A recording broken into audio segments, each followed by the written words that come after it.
بسم الله الرحمن الرحيم.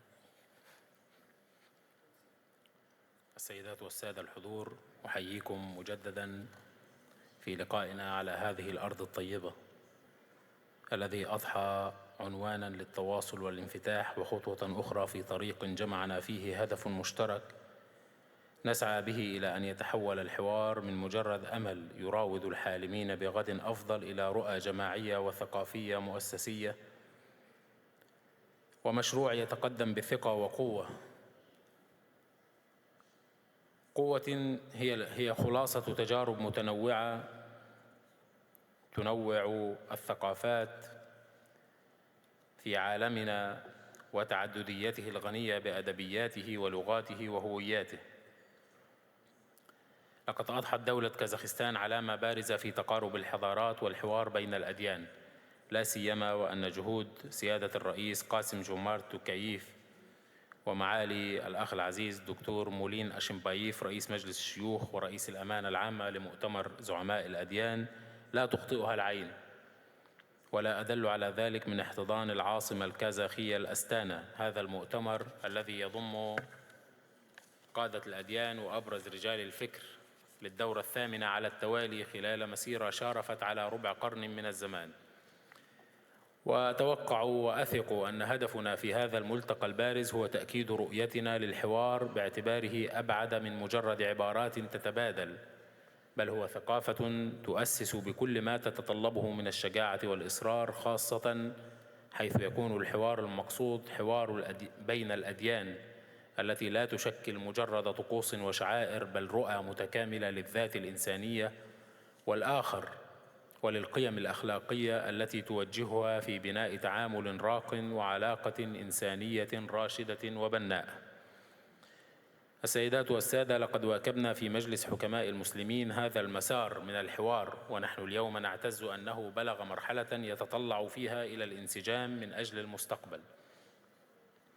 وإذا كنا في المجلس قد عملنا لسنوات على ترسيخ قيم الحوار بين الأديان وفيما بين أتباع كل منها، فإننا حين نلامس أفقاً الانسجام فهذا يعني وعياً أكبر بطبيعة التحديات التي تواجه مسار الحوار بين الأديان، فهو لا يهدف إلى تصحيح الصور المتبادلة بين أتباعها ولا إلى إزالة مظاهر سوء الفهم عن بعضها البعض فقط، بل إلى تحقيق قدر أعلى من الانسجام بين أبنائها لصالح مستقبلهم المشترك على هذا الكوكب. بالتأكيد هذا المستقبل المشترك الذي نتحدث عنه وهذه الروح وهذا الانسجام بين أتباع الأديان وهذه الجهود كلها تواجه تحدياً كبيراً، لا أقول فقط تحدي إنساني بل تحدي وجودي من سيطرة أصوات السلاح والحروب في عالم اليوم.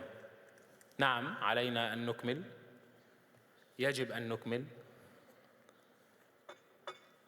كل محبي الخير والسلام ينبغي أن يكملوا طريقهم في تعزيز الأخوة والتسامح والتعايش والحب المتبادل والحوار بين أتباع الأديان، ولكن أيضاً عليهم أن يقفوا مع أنفسهم وقفة عادلة صادقة أمام ما يجري اليوم الآن ومنذ أكثر من عامين من قتل وتجويع وسفك لدماء الأبرياء في غزة المكلومة.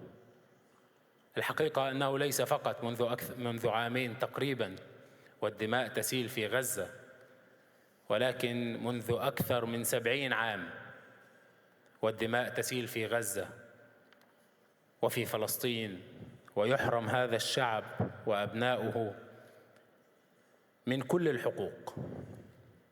لذا آمل وأتمنى أن يتوحد صوت قادة الأديان وزعماء الأديان في الدفاع عن المظلومين في كل مكان، وبالتحديد على أرض فلسطين الأبية. إن هذا الانسجام الذي نراه بين أتباع الأديان يمكن أن نجمل مظاهره في 4 مستويات أساسية. أولها الانسجام الأصلي بين القيم في الأديان كلها التي أكدت معاني الأخوة الإنسانية والسلم المتبادل والرحمة. ثانياً، الانسجام بين الممارسات الدينية أو الممارسات الجماعية التي تدعو إليها الأديان، سواء في المجتمعات ذات المكونات الدينية المتنوعة أم في أنحاء عالم تتزايد فرص التواصل واللقاء بين أبنائه وضرورات العيش المشترك بينهم داخل مجتمعات ودول واحدة. ثالثاً، الانسجام بين الطاقات المذهلة التي تزخر بها المجتمعات باختلاف أديانها والكفاءات الخلاقة التي تمثلها النخب والقيادات الدينية. رابعاً، الانسجام المأمول للمستقبل بين الشباب الذين ينتمون لهذه المجتمعات المتعددة، وقوامه التعليم، تلك القوة التي يمكنها أن تغير العالم، ويجب أن يكون هؤلاء الشباب بانسجامهم جزءاً من ذلك التغيير. وإن مجلس حكماء المسلمين الذي أتشرف بتمثيله أمامكم اليوم، والذي يترأسه ويقود مسيرته سيدي فضيلة الإمام الأكبر الشيخ الدكتور أحمد الطيب شيخ الأزهر الشريف رئيس المجلس، قد قدم مبادرات إنسانية عالمية، وبالتأكيد وفي القلب منها وثيقة الأخوة الإنسانية التي وقعها الإمام الأكبر مع أخيه البابا فرانسيس الراحل العظيم على أرض أبو ظبي الطيبة في 2019. ومؤتمر الحوار الإسلامي أول وأكبر وأهم المبادرات في الحوار بين أبناء الإسلام ومذاهبه المختلفة، وأيضاً قدم وثيقة الضمير ونظم جناح الأديان في مبادرات تغير المناخ بالشراكة مع مؤتمر زعماء الأديان.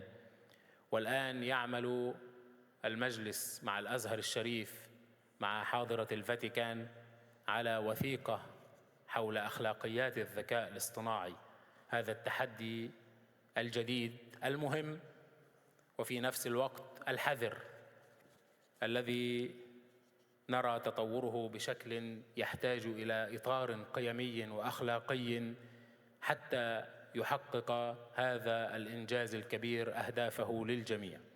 لا أملك في نهاية كلمتي إلا أن أشد مرة أخرى على أيديكم جميعاً وأنوه أن هذا المؤتمر وغيره قد قطعوا شوطاً مهماً يستحق أن نستكمله، وأن التحديات الهائلة والأزمات الكبرى التي يتخبط فيها عالمنا تؤكد واجب مواصلة هذا الطريق، طريق الحوار الذي يفتح الطريق أمام فرص أفضل لعالم منسجم. كما أجدد الشكر والتقدير للعمل العظيم الذي تقوم به الأمانة العامة لمؤتمر زعماء وقادة الأديان مخلصة من أجل الإنسانية. شكرا جزيلا، السلام عليكم ورحمة الله وبركاته.